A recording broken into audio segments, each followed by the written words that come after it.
চাকরিহারাদের নিয়ে রাজনীতি না করাই ভালো। সিপিএম লুপ্তপ্রায় প্রাণী সুকান্ত মজুমদার যাদবপুর কাণ্ডে শিক্ষক ওম প্রকাশ মিশ্র লাথি মারা সেটাও সমালোচনা করলেন। কলকাতায় ওয়াকফ বিল নিয়ে অচল করে দিয়েছে বিশেষ ধর্মের মানুষ। তিনি বলেন, ভারতবর্ষের স্বাধীনতা আছে, মুসলমান আমাদের ভাই। মিঠুন চক্রবর্তী। উত্তর 24 পরগনার বসিরহাটের সোনপুকুরের রামনবমী উপলক্ষে মিছিল। আসেন রাজ্য বিজেপির সভাপতি সুকান্ত মজুমদার, বিজেপি নেতা সহ অভিনেতা মিঠুন চক্রবর্তী। সেখানে এসে তিনি বলেন, ওয়াকফ বিল নিয়ে মুসলমানদের স্বাধীনতা আছে, ওরা আমাদের ভাই। পাশাপাশি চাকরিহারাদের নিয়ে কোনো রাজনৈতিক না করাই ভালো।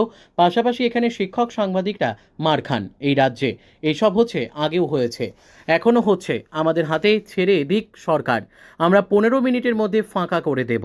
মমতা বন্দ্যোপাধ্যায়ের মদতে এই সমস্ত হচ্ছে। বসিরহাটে এসে ওয়াকফ আইন নিয়ে যারা বিরোধিতা করছে তাদের বিরুদ্ধে এমনটাই বিস্ফোরক মন্তব্য করলেন বিজেপি নেতা সুকান্ত মজুমদার। তিনি আরও বলেন, এর পেছনে মদত দিচ্ছেন মুখ্যমন্ত্রী মমতা বন্দ্যোপাধ্যায়। বসিরহাট থেকে সুকান্ত দাসের report, crime press, Bengal news. তো সিদ্দিকুল্লাহর পার্টি মানে কলকাতা অচল করে দিয়েছে ওয়াকফ নিয়ে, কি বলবেন? দেখুন, এই অচল করতে পেরেছে সরকারের প্রচ্ছন্ন সহযোগিতায়। মমতা বন্দ্যোপাধ্যায় তথা প্রশাসন চাইছে অচল হোক। আমাদের হাতে সরকার ছেড়ে দিক, আমরা 15 মিনিটে ভিড় ফাঁকা করে দেবো। জানি তো এদের কীভাবে সাহায্য। এই বাদরদের বাদরামি বাড়ছে, তার কারণ হচ্ছে মমতা বন্দ্যোপাধ্যায় বাদরামি দেখাতে চাইছেন। মমতা বন্দ্যোপাধ্যায় প্রচ্ছন্ন মদত আছে এর পেছনে। আর বিশেষ করে চাকরিহারাদের কি রাজনৈতিকরণ হওয়া উচিত, আপনি কি মনে করেন? না, দেখুন রাজনীতির বিষয় নেই তো এখানে। আবার রাজনীতিকেও আপনি আলাদা করতে পারবেন না, কারণ তৃণমূল কংগ্রেস মানুষের ভোট পেয়েছে, ভোট চুরি করে জিতেছে বা ভোট পেয়েছে, তার জন্য তারা ক্ষমতায় আছে। তৃণমূল কংগ্রেস ক্ষমতায় আছে বলে চাকরি চুরি হচ্ছে, এটাই নিয়ম।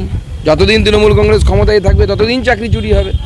আপনি বাদরকে সিংহাসনে বসাবেন আর বাদর বাদরামি করবে না, তা তো আর হতে পারে না। আবার চাকরিহারা নিয়ে এসএফআই বিশেষ করে তারা রাস্তায় নেমেছে। 2017-তে প্রায় 10,000 চাকরি চলে গিয়েছিল। তার পরিপ্রেক্ষিতে আজকে চাকরিহারাদের পাশে দেখুন, এসএফআই সিপিএম এখন হচ্ছে লুপ্তপ্রায় প্রাণী। এদেরকে নিয়ে এন্ডেঞ্জার্ড অ্যানিমাল, এদেরকে নিয়ে বেশি মন্তব্য করব না। এদেরকে নিয়ে মন্তব্য করলে মুশকিল হয়ে যাবে। এদের কিচ্ছু নেই, এদের জনসমর্থন নেই, এরা আস্তে আস্তে এক্সটিংক্ট হয়ে যাচ্ছে। এক্সটিংক্ট প্রাণীদেরকে নিয়ে বলতে হয় না।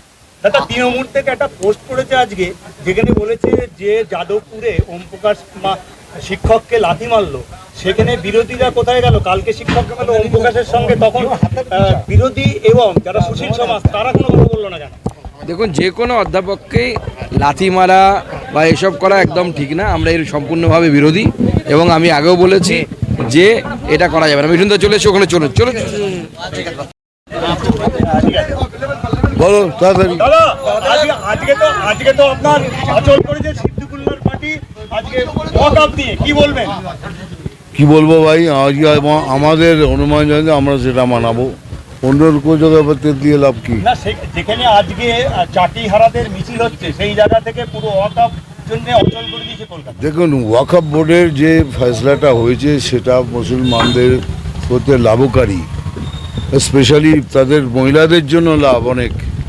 সেইটাকে নিয়ে ফালতু অন্যভাবে লোককে বুঝিয়ে কোনো লাভ নেই। This is for the benefit of all মুসলমান ব্রাদার্স। চাকরিহারারা মার খাচ্ছে, পুলিশ লাঠি মারছে।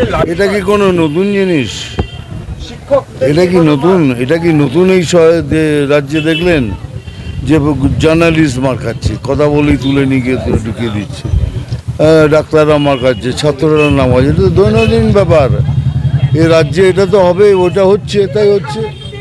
দাদা, তৃণমূল থেকে যেটা আজকে পোস্ট করা হয়েছে সেটা বলেছে যে ওম প্রকাশ যাদবপুরে শিক্ষক সে মার খেয়েছিল যখন যাকে লাথি মারা হয়েছিল, তখন সুশীল সমাজ এবং বিরোধীরা কোনো প্রতিবাদ করেনি।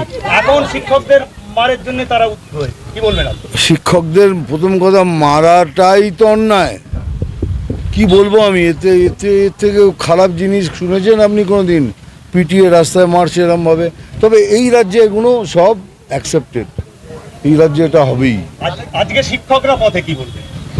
শিক্ষকরা যারা কষ্টের ব্যাপার, খুবই কষ্টের, দুঃখের ব্যাপার। এগুলো আমি অন্য